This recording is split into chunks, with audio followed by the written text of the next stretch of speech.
Новичоктар криптовалюта арқылы қалай табысқа жетсе болады?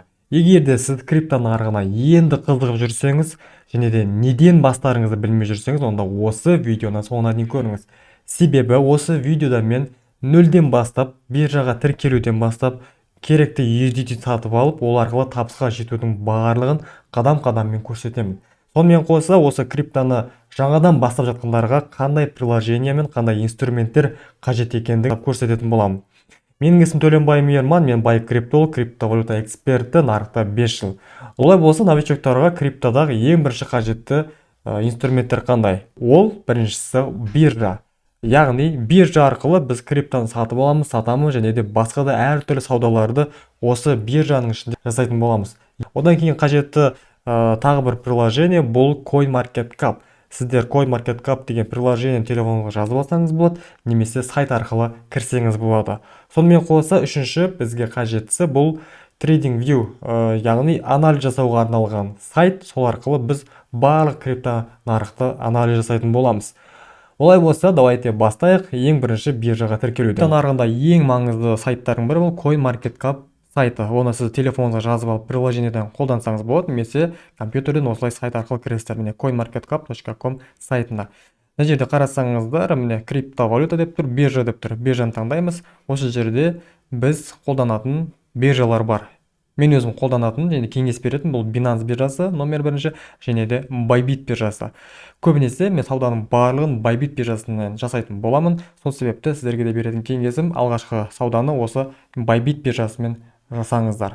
Bybit биржасына тіркелу үшін менің телеграм каналыма тіркеліңіздер. Мене бай криптолог Мейірман Төленбай деп аталады. Осы жерде осы Bybit және Binance биржасына сілтеме тұр. Осы сілтеме арқылы өтіп, сіздер биржаға тіркелсеңіздер болады. Сонымен қоса, бұл менің каналымда басқа да неше түрлі пайдалы ақпараттар және контенттер бар. Сондықтан да менің телеграм каналыма тіркеліңіздер. Барынша сол жақта сіздер пайдалы ақпараттар аласыздар. Өттім, 3000-ға жоқ шәкіртім бар деп, бізде өзіміздің закрытый чатымыз бар, және талқылаулар жүріп жатыр. Менің шәкірттерім жалпы крипто комьюнити осы чатта күнделікті табысымен бөліседі. Жалпы осы жерде пікір алмасып, опыт алмасып отыратындай мүмкіндіктер бар. Сонымен қоса, міне сигналдар беріп отыратын боламыз күнделікті. Сигнал фьючерсқа, яғни трейдингға, сонымен қоса сигнал спотқа бөлек-бөлек берілетін сигналдарымыз бар.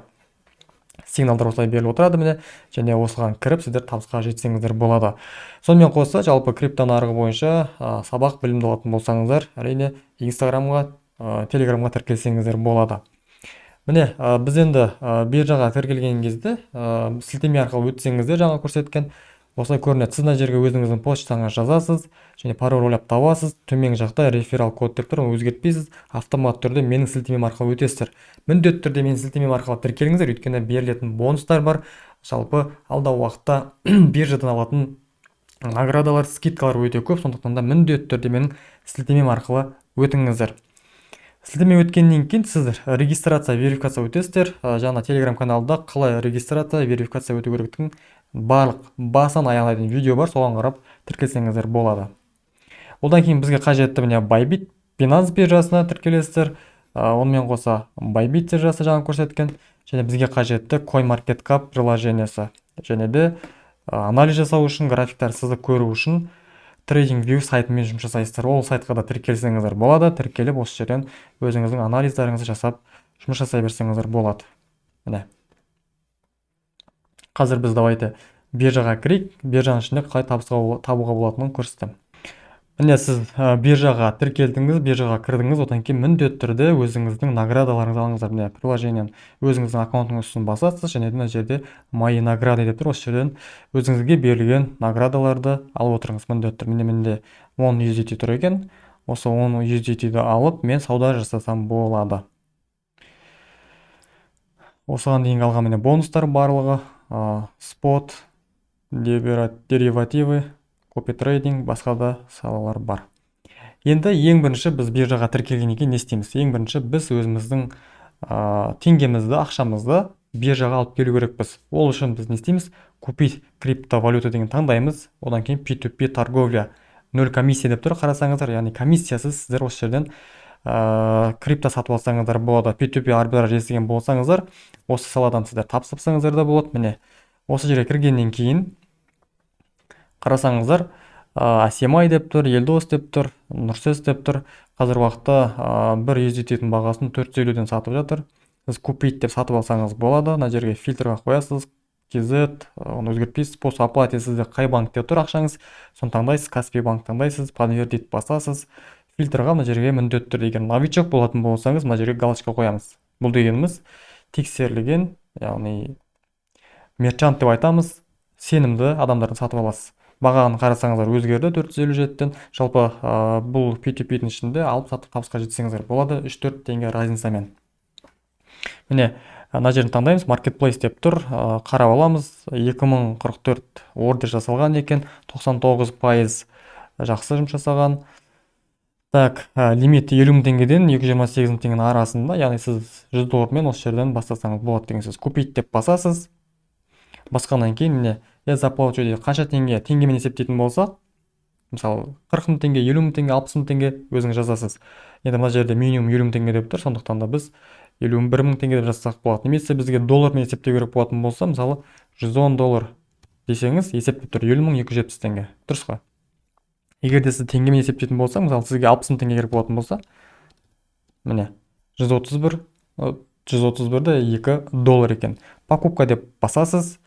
Покупка басқаннан кейін сізді басқа страницаға жібереді.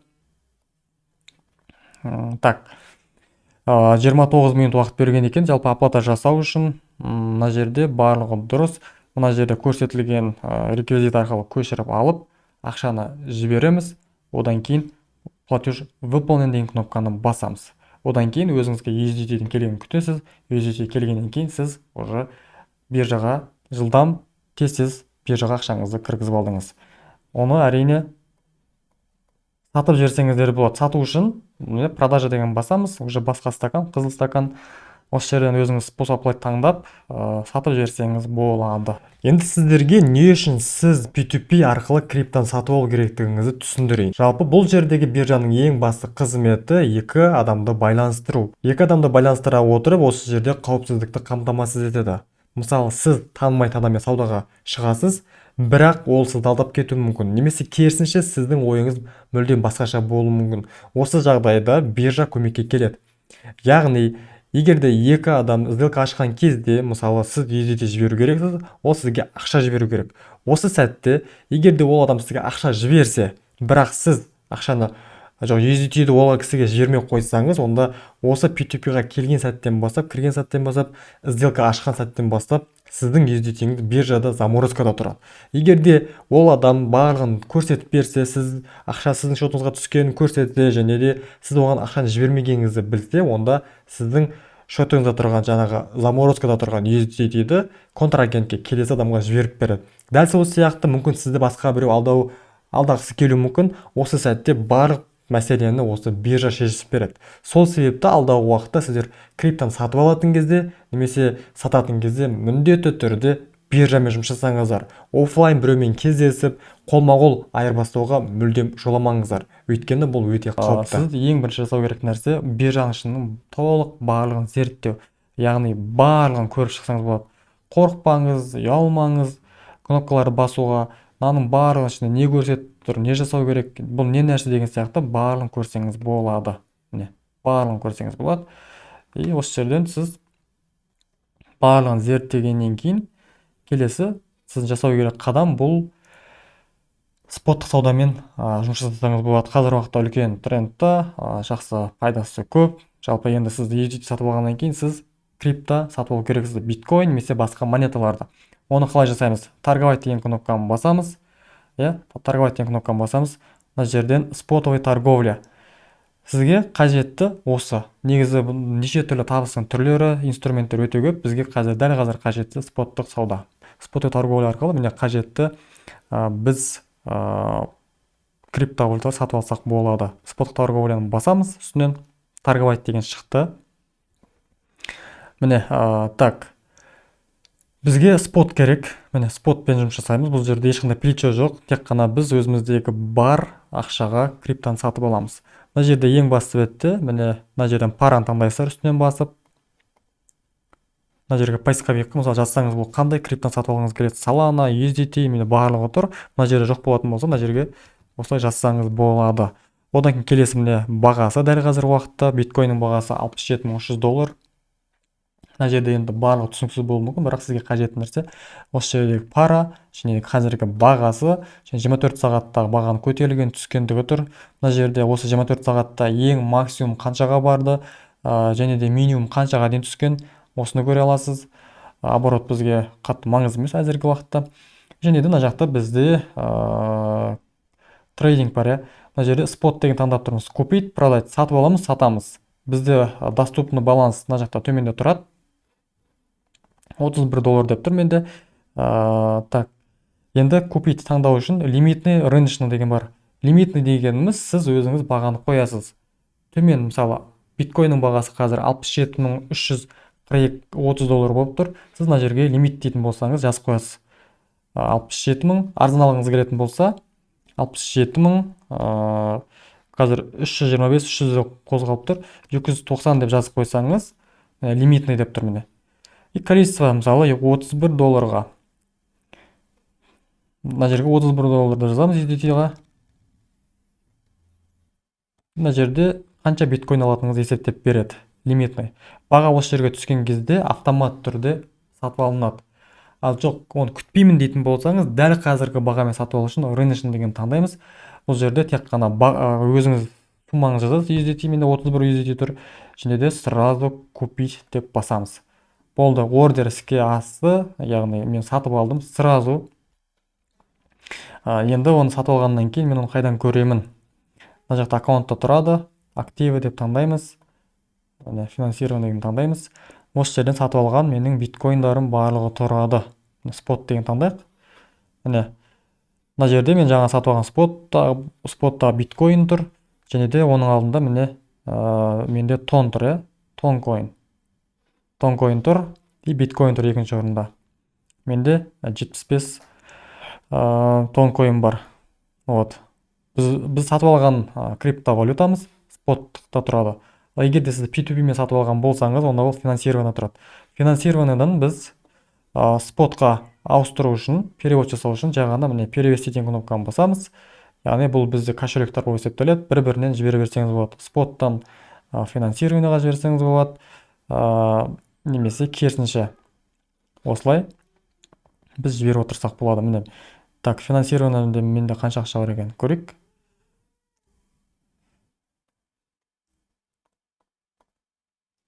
Міне 2066 USDT бар. Мысалы мен мына жерден суммасын жазамын 100 и подтвердить. Мен $100 перевод жасадым. Қазір оны мен споттық аккаунттан көрем. Споттық аккаунт дегеніміз, яғни басқа криптовалюталар сатып алуға арналған аккаунт міне. Мына жаққа келіп $100 түсті. Осы жерде мен уже торговать деп жасасам болады. Бұл не үшін жасалған? Өйткені сіз барлық суммаңызға басқа криптаны сатып алмау үшін, шатасып кетпес үшін жалпы бөліп қойған кошелектарды. Сіз өзіңізге қажет емес долларларыңызды финансированияға жіберіп қоясыз, сол жақта тұрады. Ал өзіңіз мысалы $100 немесе $1000, $50 өзіңіздің количествоңызды спотқа жіберіп, сол жерден басқа криптовалюталар сатып отырсаңыз болады. Енді сатып алғаннан кейін міне продать деген кнопканы басамыз. Продать деп басқаннан кейін мына жерде лимитный деп қойсақ болады. Лимитный дегеніміз сіз өзіңіз сатып алған бағаңыздан қымбат қойып қойсаңыз, ордер ашып, ордер создавать етіледі. Енді бұл толығырақ споттық саудамен пайдаға шығу, бұл менің сабақтарымда, басқа курстарымда үйретіледі. Жалпы анализ жасау барлығы мен қазір сіздерге жай ғана бір ауыз түсіндіріп отырмын.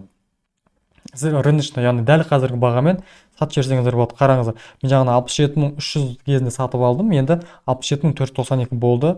Мен сатып жіберсем болады. Продать биткоин, міне 100 деп таңдайтын болсақ 0.4059 жаңа сатып алған, менде мына жерде қозғалта берсеңіз болады. Өзіңіздегі бар биткоиннің қанша пайызын сатасыз. Бізде мысалы примерно $31 ғана бар. Біз соның $31 мысалы 50% дейтін болсақ, онда $16 деген сияқты 50% сатылады. 100% болатын болса, оның барлығы сатылып кетеді. И продать деп басамыз. Все, ордер іске асты, сатылды. Так, енді қазір көрейік.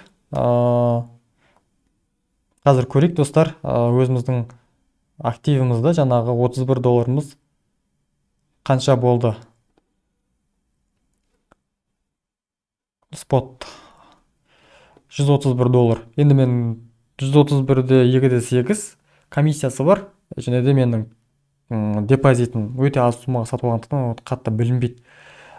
Так, дәл осылай біз споттық саудамен жұмыс жасаймыз. Қиын ештеңесі жоқ. Споттық сауда, купить, продать, өзіңіздің бағаңыз қойсаңыз лимитпен қоясыз. Егер рыночный болатын болса, нарықтың бағасымен осылай сатып жібересіз. Кез келген криптовалютаны сатып алып, осы жерде сақтасаңыз болады. Ал егер де сіз инвестор болсаңыз, онда мен сізге кеңес беремін. Биржада емес, MetaMask, Trezor сияқты кошелектарда, яғни онлайн кошелектар, ол өзіңізге ол сенімді, ол ешқандай да биржада тұрмайды, ол өзіңіздің электронды кошелегіңізде тұрады.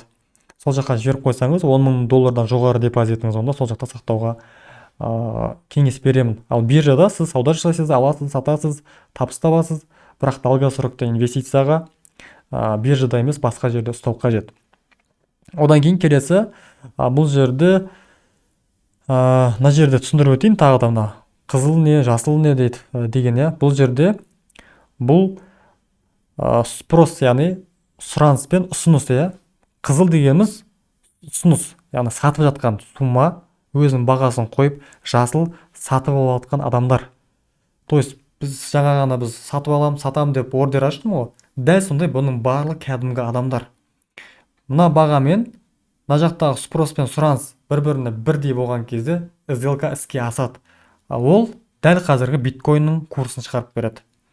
Мысалы, сіз шығарасыз, сатамын деп қымбатырақ сатқыңыз келеді, сіз 64.450 деп қоясыз. Сіздің ордеріңіз мына жақта жоғары жақта тұрады. Және де мына жақтан бір адам шығады, мен 64.450-ге сатамын деп.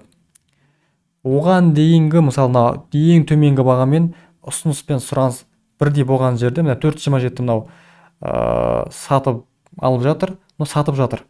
Ордер іске асты, все, ол ордер дәл қазіргі биткойнның бағасын көрсетіп тұр. Дәл осылай жасап жатқан, сауда жасап жатқан адамдар. Және де мына жерде сіз қай кезде сатып аласыз, buy деген кнопка, B деген кнопка шығады. Бұл покупка, мен жасаған ордер, және де продажа. Міне, мына жерде мен саттым. Сатып алу мен сату бізде ордері осылай көрінеді. Міне, buy, sell деп. Мен сатып алған историяның барлығы мына жерде стаканда тұрады. Түсінікті ғой, достар.